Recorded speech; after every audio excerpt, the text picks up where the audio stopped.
Okay, section 3.5, data security. Access control rules, our ACLs. So user permission, access control list. Oh, okay. Access control rules make up our access control list. I've heard that word a lot, ACL. Maybe even heard it as ACL. I have heard it as ACL. Oh, okay. But it means the same thing. Yep. Oh, okay, good. So yeah, different ways of granting access into our instance. Some we've already played with, users and roles, getting access with a different user interface to those applications and modules. And we said best practice was assigning users to groups, right? And then assign the roles to those groups? Correct. And then the role, well, we have to have a username and password to access ServiceNow. And then once we access, that role dictates what we see. What right? our user interface, our different applications. On the app, okay. So as we've been impersonating different people, that app navigator, different length. Okay. And now we're going to go ahead and move to the next one we're looking at here, database. So we can very specifically apply rights to read, to write, to create, all the way down to a field level. Okay. So we can be very granular on very granular as who can read and we're doing this then too, so we don't have to create different user interface, different applications for different levels of access into these bits of information. Still the same underlying, it's just the ACL is governing whether or not that piece of data can be viewed. Okay. Because if we didn't have that, then we'd have to have a different form, different table, a different application to get access to all this information. CRUD? Different, what's wrong? Different access. Create, read only, update or write to, and delete. So standard database, right? Very. We CRUD databases. Okay. So that's what we're doing here with access controls is we're allowing CRUD. Correct. Okay, cool. To the row level, to the column level, to the table level. Right, okay. So our access control list contains all of the rules. Appropriate permissions, we can go ahead and modify, create, delete our definitions. What does that mean, appropriate permissions? Do you remember that add-on role that we looked at with roles? Oh, that was way back earlier. Security _admin. Security _admin. Okay, sure. That's right, because we said we needed that role in addition to admin to modify security. Yep, exactly. Got it. Okay. So now we're tying back into It's coming back. So then we can set those requirements to gain access to that particular piece of information. Okay. So the object and permissions, what access control rule contains. All right, so different types here. Table.none, table.field, table.asterisk, wildcard. So with our first example here. So wildcard, that means any field, all right? fields. Okay, got it. All and fields. Table.none, so our first example here, the number one call out, top right, we're granting access to the incident table. So none is kind of like null. It's just saying the table itself. Oh, okay, that makes sense. Okay. And then we get very specific, incident.caller, right? So pick any field on the table you're talking about. Our example here, incident.caller. Okay. And then our wildcard, incident.wildcard. If I want to grant access to a particular role, say, to everything on the incident table, okay, incident.none to give access to the entire table. Okay. So some examples here. Rule name is incidents. Operation is read. And we have a script here where we're actually even more powerful. Where see the gs.getUserID? Mm-hmm. So we're pulling the user ID from the current .opened by. So current table and then opened by. So that would be like incident.opened by. Mm-hmm. The user specified in that field. Current meaning the current record I'm on. The current record. Okay. So this could apply to incidents, to other tables. So current.opened by, pulling in that opened by from, we'll use incident as an example, getting that user ID. Okay. And if they're the one signed in, they have read access to this. So essentially, if it's me, if those two equal one another, right, then I can read. Exactly. What do those little pipe things mean, those two little verticals? Or. Oh, okay. So or any one of those three conditions matches, right? Okay, so if condition any one of those three conditions, if I match any one of those three conditions, then I can read from incident. Correct. Oh. Well, the rule name is incident, so we're assuming we're on the incident table. Okay, sure. Over here, another example, read, and we're just defining a role. Okay, so I need to have the role idle to read from the incident. Okay, got it. So with these two, what we're doing is we see opened by and caller ID. So if I've opened it, if I'm the person that's in the caller field, or remember the watch list, how we can add Like I people can into add the my watch manager? list. Exactly. Sure, okay. So if user ID matches any of those three fields, or over on the right side, we have the ITIL role, we can read the incident. Oh, okay. Got it. All right, so our wildcard now. All right, so change request is the example we're using here. Change request.none, right? So that's table.none. So that's for admin and ITIL. So they both have access to the change request table.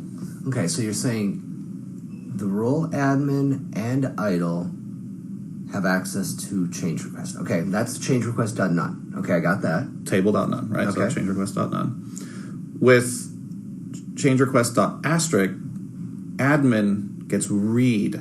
So they can read all fields.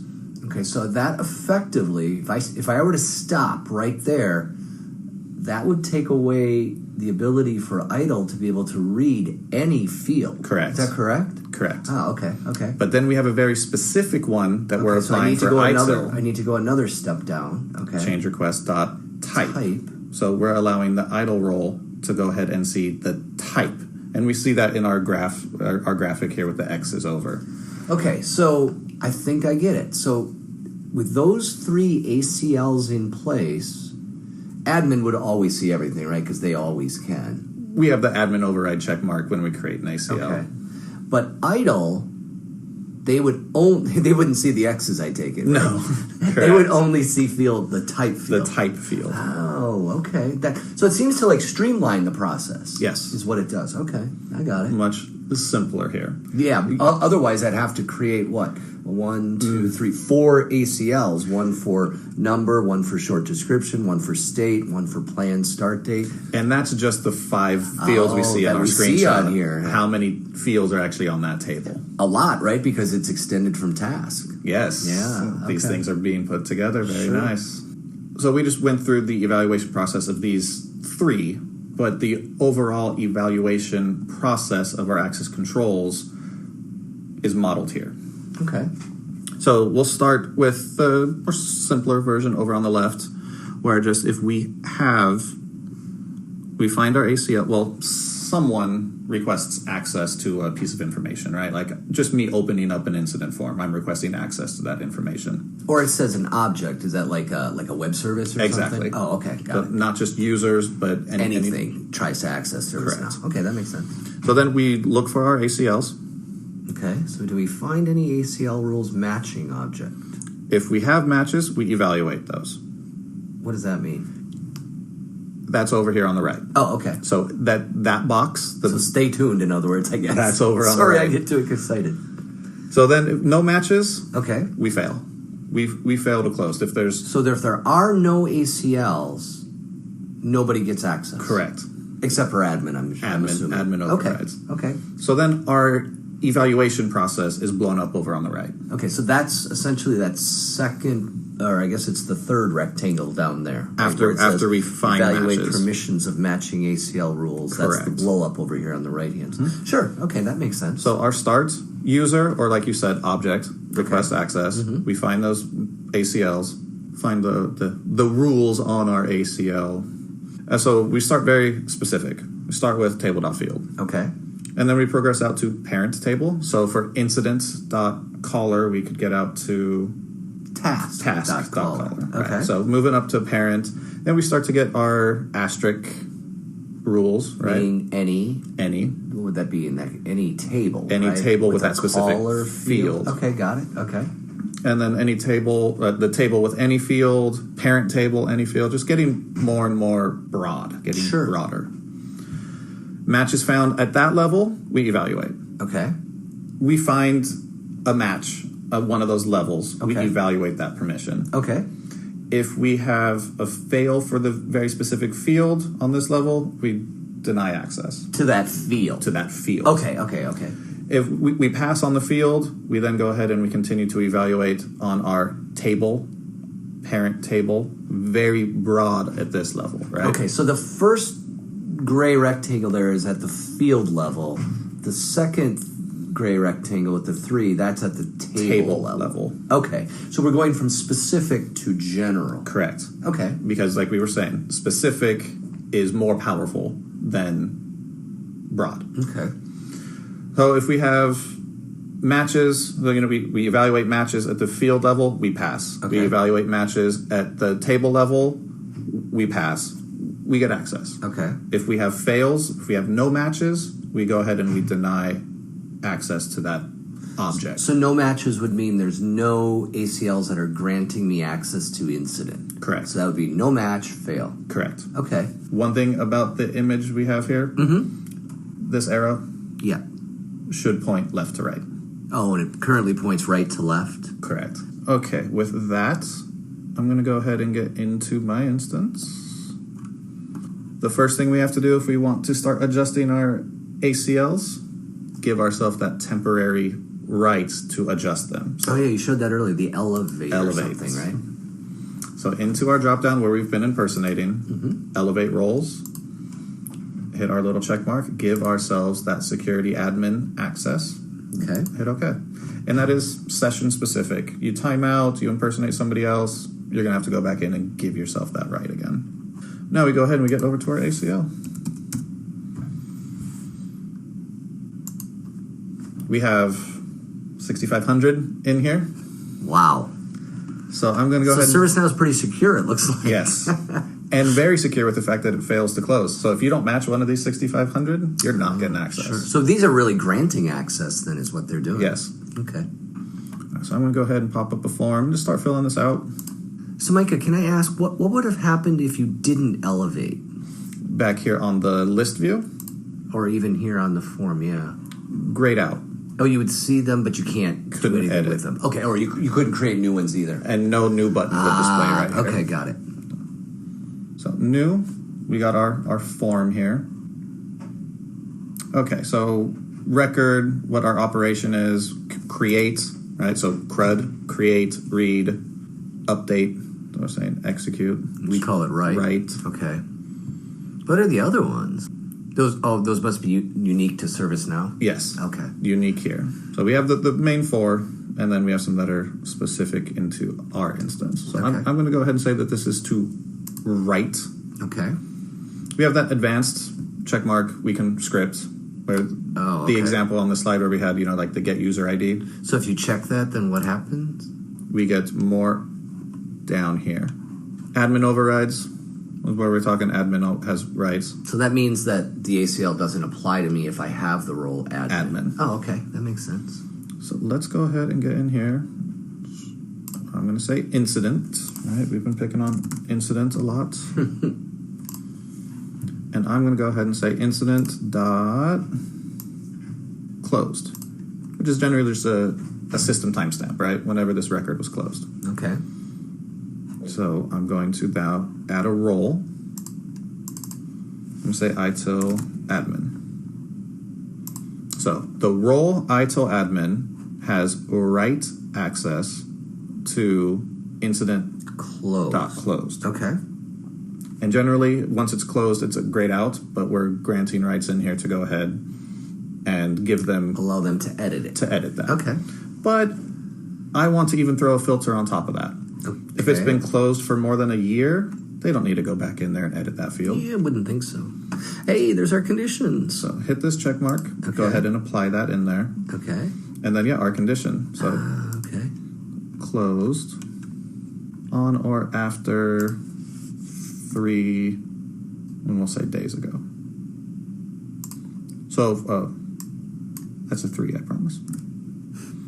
So for 3 days, ITIL admin could go ahead and get into this incident record and change the close by. So we'll say manager has the ITIL admin role, or whatever role we want to specify, giving the manager of the service desk, field services, access to go in and backdate these incident records. Hey boss, sorry, I was on a call for 3 hours. I forgot to close this. I closed it today. I should have closed it yesterday. It's going to mess up our metrics. Manager can go in and backdate that field. Got it. So they're additive, right? So I have to have the role and I have to meet the condition. Correct. And we can see here how many records are active that meet this condition. So 60 before. And in our demo data, everything was already closed. Sure, okay. But we can actually hit this link and it'll open up in a new tab and see if we're meeting the actual records. Nice. So a nice way of testing and playing with it before we publish it. So now, I know you don't have the script on here, but if you ticked on advanced, would I have the role, the condition, and the script, so I'd have to meet all three? We would have to meet all three. Oh, okay. But in this case right now, even if I had that tick, there's nothing There's there. nothing in there to evaluate. So I meet it. Correct. Oh, okay, got it. Wow, so we can be insanely granular. Very specific. Okay, that's great. And with our condition and or as much as you want to as well. Okay. Scripting, it's a great class. That is true. There's another class that is offered, right? But we should try to use roles and conditions, I assume, as much as possible. Okay, great.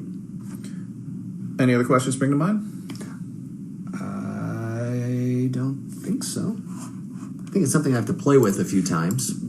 Yes, this is a good one to play with and impersonate and get back and forth into it. So there's a lab? There's a lab. So we're going to talk about what permissions, summary, the rule types, the 3 different types. And what we're going to do in this lab, we're going to go ahead and provide access to menus, modules, create an ACL to grant permissions. Okay. Sounds good. I'm going to give it a try. Okay, Lab 3.5. Okay, so how'd you think Lab 3.5? It makes sense. I get the application and the module. I think I need to probably go through the ACL a couple more times. For me, I need to go through labs a few times. That's possible, right? I could always do a lab again. Okay, you can always do a lab again. I think I might need to do that, but it's starting to make sense. It's pretty neat stuff. I love how granular you can be with the security. And I think that's one reason why you do need to do it a couple times. It's not just broad, here you have access to this table. You need to get in there and play with the field and play with the different personas, the different roles, see what they get. Yeah, no, absolutely. No, that's great. Thanks much. Okay, that was Lab 3.5. And with ending Lab 3.5, we've also ended Module 3 as a whole. So data administration. So the 5 portions we did there. That was a big one. Some heavy lifting in there, right? The data schema, the data security, our CMDB, and just how many tables are in the CMDB. So many of these we have, the when would you use these? Definitely when we're setting up, we use a lot of these, right? We'd fill out our CMDB if we could. But also then how often? Well, when we were talking about the CMDB, one of the questions for implementation was, when are we going to refresh this data? Are you going to keep it up to date? Yeah, absolutely. And reporting, I mean, I'd imagine that's being used all the time. Again and again. Yeah. Even if it's not maybe always creates your initial 100 reports that you think you're going to need. Sure. But then they're going to be running all the time. Yeah, and data security, definitely initially, but I would think security is something that, as an admin, I'd be having to work with quite a bit. Correct. Yeah. No, that was great stuff. Like I said, I'm probably going to need to review definitely this section again, but good information. Thanks much. Thank you.